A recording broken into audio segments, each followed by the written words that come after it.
贝卡，贝卡丘，贝卡丘。Hello， 大家好，我是卡皮，今天就来盘点一下小智手里跟编剧有仇的火系神奇宝贝吧。注意，猎剑券上次我已经将它放到非星系神奇宝贝中去了，所以这里就不提了。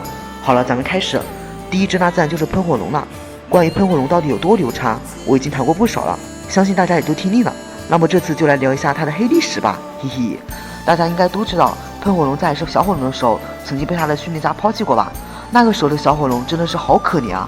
当然，这并不算是什么黑历史。关于老喷最大的黑历史发生在神奇宝贝特别篇的时候，当时喷火龙正在睡觉，可是却被皮卡丘和雷丘吵醒了。老喷当时气的想教训他们一顿，结果一个不小心飞进了一个洞里，头被卡住了，完全就出不来。皮卡丘一伙尽力的想拉他出来，但是却完全没用。当时老喷都难过的哭了出来。为了救喷火龙，皮卡丘只好向这些神奇宝贝示弱，请求他们一起来帮忙。最后在大家的努力下，喷火龙才终于出来了。第二只火球鼠，小智的火球鼠性格比较温吞，这点尤其体现在它的对战上。只有当身上燃起斗志火焰的时候，才能使出喷射火焰，要不然都不会喷火的。虽然说眯眯眼的都是怪物，但是火球鼠的实力着实只能用一般来形容，至今都没有什么太突出的战绩。值得一提的是，在神奇宝贝 DP 的时候，小智的火球鼠才进化了，这中间隔了500多集啊！进化后，小智就让他参加了12联盟的比赛，在这场比赛里，他和太古盔甲打成了平手，这也算是帮了小智忙吧。第三只煤炭龟，谈到小智的煤炭龟，大多数人对他的印象就是爱哭了吧，哭倒也就算了，但是他的鼻孔还会冒烟，这就给人带来了不少麻烦。当初小智提出要收服他的时候，煤炭龟都激动的哭了，可以想象在没遇见小智之前，煤炭龟是多么的孤单了。煤炭龟的战绩跟喷火龙相比就有点差距了，他跟2只神兽都有过交手，一直是神代的雷吉斯奇鲁。煤炭龟虽然在对战的过程中重伤了他，但最后却还是输了。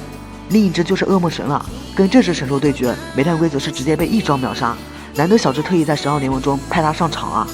第四只大师兄，大师兄真的是小智在12地区的王牌了。仔细看过 DP 的朋友应该都可以发现，小智自从收服大师兄后，几乎每一场道馆赛大师兄都参与过，并且大多都是和道馆馆主的最强神奇宝贝对战。当初真丝看上他就是因为他的特性猛火，然而真丝最终还是对他失望，将他抛弃了。小智收服他之后，大师兄的猛火就出现过多次。刚刚开始的时候，小智还被他误伤过，但后来大师兄就已经能够控制这股力量了。总的来说，大师兄的战绩相当不错，打输的比赛很少。进化到最高级后，貌似就输给了4天王的烈焰猴，其他的时候都是赢的。第5只朝阳猪，说完了大师兄，咱们就来讲一下二师兄吧。二师兄的实力自然是比不上大师兄的。在神奇宝贝 BW 里，朝阳猪最辉煌的战绩估计就是打败了一休地区的准神3手恶龙了，还有就是刚刚进化的时候，一招就同时打败了炎武王和荣蚁兽。同样的，小智的朝阳猪也曾经被训练家抛弃过，不过他的遭遇可能还要惨一些，由于嘴巴被绳子绑住，都无法正常进食，所以小智发现他的时候，他都已经饿瘦了一圈，真的是相当可怜啊。第6只火斑喵，火斑喵的性格比较孤僻，刚被小智收服的时候都不怎么轻易小智，有时甚至还会向小智喷火。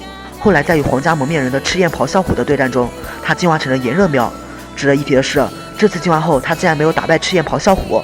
要知道，按照以前的套路，小智的神奇宝贝进化到第2阶段后，往往就能打败其最终进化型。不过这样也挺好的。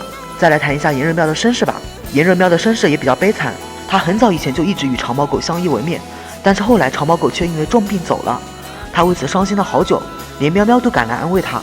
最终他终于走出了阴霾，成为了小智的伙伴。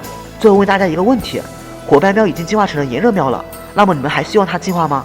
好了，那么今天分享就到这了，喜欢的就点个赞呗，咱们下期见。